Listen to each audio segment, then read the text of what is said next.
कांग्रेस की राजस्थान की राजनीति में एक बहुत बड़ा अध्याय कल शुरू हो गया जब सचिन पायलट ने एक तरह से विरोधी रुख अपना लिया।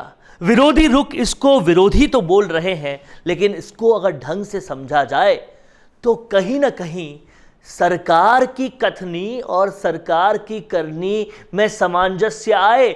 जिस चीज के लिए सचिन पायलट शुरुआत से ही संघर्षशील थे कि जिस बात को लेकर हम गए थे जनता में, 22 सीटों से 100 सीटों तक का सफर तय किया था, वो कम से कम क्रियान्वयन पर तो आए। उसको लेकर बहुत सारे लेटर आला कमान को लिखे, मुख्यमंत्री को लिखे। जब कुछ नहीं हुआ तो फिर कहीं ना कहीं अनशन का रास्ता अख्तियार करना पड़ा, पब्लिकली सब कुछ बोलने का रास्ता अख्तियार करना पड़ेगा। समझना होगा आपको इस चीज को कि सचिन पायलट किस तरह के एटीट्यूड के नेता हैं। उन्होंने आज तक अपने आप को नाकारा, निकम्मा कहने तक पर भी कुछ वापस पलटवार नहीं किया। आला कमान ने कहा कार्रवाई करेंगे करेंगे करेंगे, वो बार बार टालते रहे, टालम टोली की सारी हदें पार करते रहे। सचिन पायलट ने फिर भी कभी भी कुछ भी पब्लिकली नहीं बोला, लेकिन आखिरकार सब्र का बांध कभी न कभी तो टूटता है। और वो बांध टूटा तो भी इस तरीके से टूटा कि पायलट ने कहा मैं सरकार की साख बचाने के लिए अनशन करूंगा। जो सरकार की कथनी और करनी में अंतर है, उस अंतर को खत्म करने के लिए अनशन करूंगा, और यह बहुत जरूरी है। अगर ये नहीं होता तो कहीं ना कहीं सचिन पायलट को जो कार्यकर्ता उनको फॉलो करते हैं, जो नेता उनको फॉलो करते हैं, जो समर्थक उनको फॉलो करते हैं, वो ये इंतजार कर रहे थे कि वो कोई तो स्टेप ले। जब नहीं सुन रही आला कमान, नहीं सुन रहे मुख्यमंत्री, नहीं सुन रहा कोई भी, तो कोई तो स्टेप हमारा नेता ले, तब हम उसको फॉलो करेंगे। और अब वो बारी आ गई, सब्र का बांध टूट गया, उन्होंने स्टेप ले लिया। सचिन पायलट ने जो कुछ कहा उसको तो समझेंगे ही, लेकिन उसके आगे हम समझेंगे कि जो कुछ उन्होंने नहीं कहा, जो उनके कहने के पीछे की बातें थी, उसको समझना भी बहुत ज़रूरी है। इस पूरे वीडियो में वो समझेंगे। लेकिन अगर आपने अभी तक राजस्थान संवाद को सब्सक्राइब नहीं किया है दोस्तों, तो तुरंत कर लीजिएगा, क्योंकि इस तरह का विश्लेषण, राजनीति की बारीकियां समझाने वाला विश्लेषण सिर्फ और सिर्फ आपको राजस्थान संवाद पे मिलता है। वक्त रहते विश्लेषण मिल पाए, इसलिए सब्सक्राइब कीजिए, बेल आइकन भी दबाइए, बेहद ज़रूरी है। तो आज हम समझेंगे कि सचिन पायलट ने जो नहीं कहा वो क्या था, जो उनके कहने के पीछे छुपा हुआ था वो क्या था। राजनीति में परत के नीचे की परत भी समझनी पड़ेगी, और क्योंकि आप ही इस राजनीति के निर्णायक हैं, इस लोकतंत्र के निर्णायक हैं, इसलिए आपको समझना बेहद ज़रूरी है। तो देखिए, सचिन पायलट ने कांग्रेस की सरकार से आने से पहले से जो मुख्यमंत्री गहलोत आरोप लगा रहे थे और कह रहे थे कि जांच होनी चाहिए वसुंधरा राजे सरकार के इन तमाम सारे भ्रष्टाचारों की, उस जांच के बारे में बात की।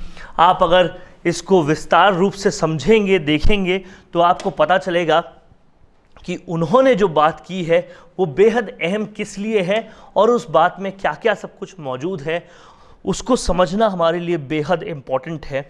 और यहाँ पर मैं आपको उसे विस्तार के रूप से समझाता हूँ। आप देखिएगा, उन्होंने बात की खनन घोटाले की, कि वसुंधरा राजे की सरकार में जो खनन घोटाला हुआ है, उस खनन घोटाले पर जांच होनी चाहिए।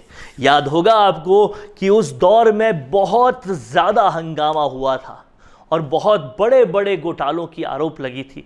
जांच करने की बात कही थी मुख्यमंत्री गहलोत ने, और साफ तौर पे कहा था अगर हमारी सरकार आती है तो सबसे पहला काम हम जांच करने का करेंगे।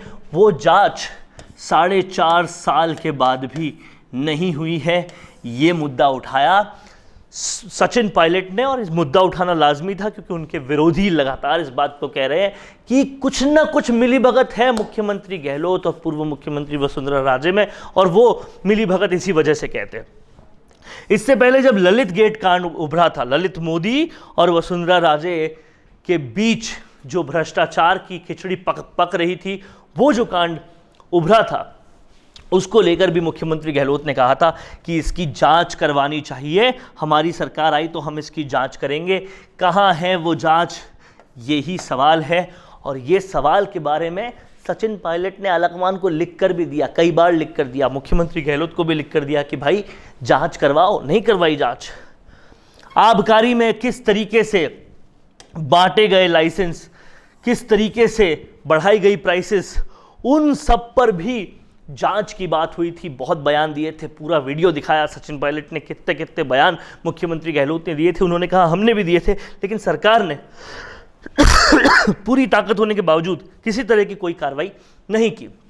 वसुंधरा राजे का बहुचर्चित कालीन घोटाला में जिस तरीके से बहुत सारे आरोप लगे थे कि कैसे एक बहुत ही बेशकीमती कालीन खो दिया गया, उसको पूरी तरह से गुम हो गया। वो अब भी कहते हैं कि कहीं ना कहीं उसके पीछे बहुत बड़ा घोटाला था। वो बेशकीमती कालीन आखिर गया कहाँ, वसुंधरा राजे का नाम उसमें आता है, उस पर भी कोई जांच नहीं की।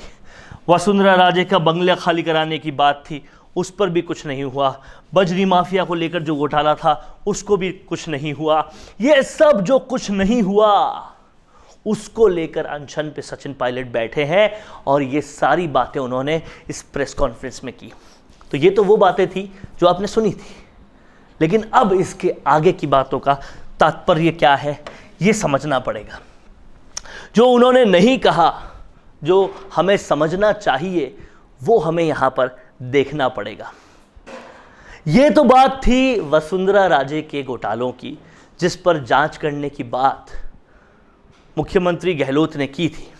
लेकिन अब सोचिए, इसके बाद जो बात उभरेगी वो ये होगा कि पेपर लीक के सरगनाओं का आपने क्या किया, जो आपके राज में घोटाले हुए उनका क्या किया, जो ट्रांसफर में घोटाला हुआ उसका क्या किया। जब आपने खुद ने बिरला सभागार में सब लोगों के बीच में सारे टीचर्स से तत्कालीन शिक्षा मंत्री के सामने पूछा था कि क्या आपसे ट्रांसफर में पैसे लिए जाते, उन्होंने कहा हाँ, तो उसकी जांच आपने क्यों नहीं करवाई।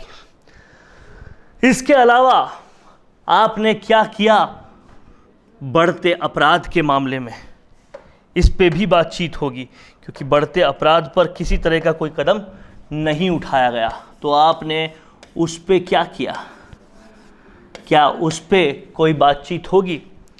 फिर बातचीत होनी चाहिए, जांच होनी चाहिए आपके मंत्रियों पर, जैसे शांति धारीवाल और गोविंद सिंह डोटासरा पर जो आरोप लग रहे हैं रिश्तेदारों को आरएस बनाने के या ज़मीनों के घोटाले के, उस पर आपने क्या किया। जांच जो आपके टेन्योर में होनी चाहिए उस पर आपने क्या किया, ये सब कुछ भी बात उठेगी। फिर बिल्कुल वही घोटाले जो वसुंधरा राजे की सरकार पे आरोप लगे थे वो आपकी सरकार पे भी आरोप लग रहे हैं, जैसे कि बजरी का।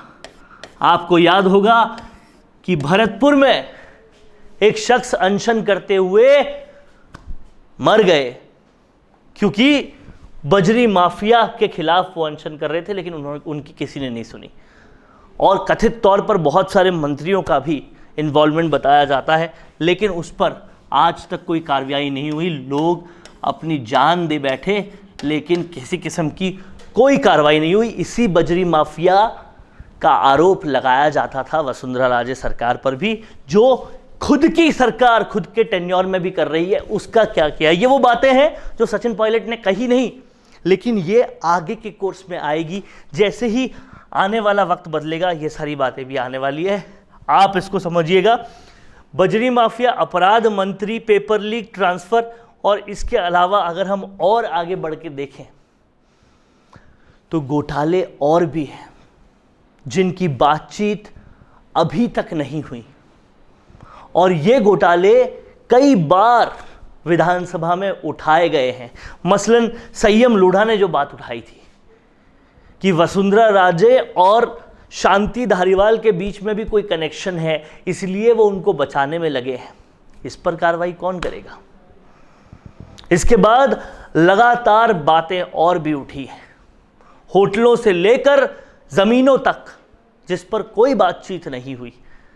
इन सब पर भी बातचीत होगी जैसे जैसे ये अलख आगे बढ़ेगी।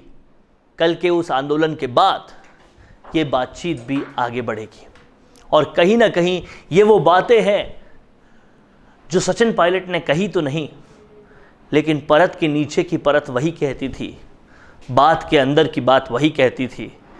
ये बात आगे बढ़कर, ये भूमिका आगे बढ़कर शायद यहीं तक पहुंचेगी।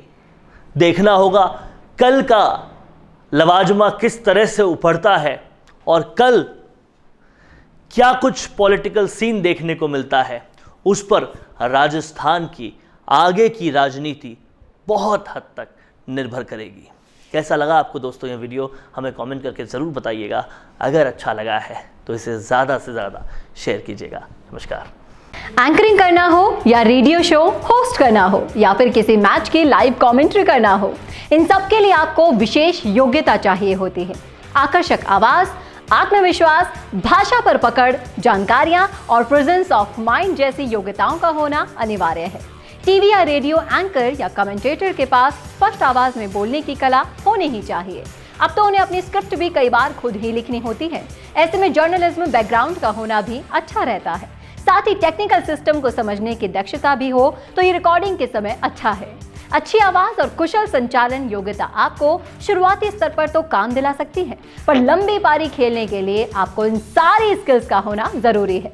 इन सारी बारीकियों को अगर आप गहनता से समझना चाहते हैं तो आज ही नीचे दिए हुए नंबर पर संपर्क करें।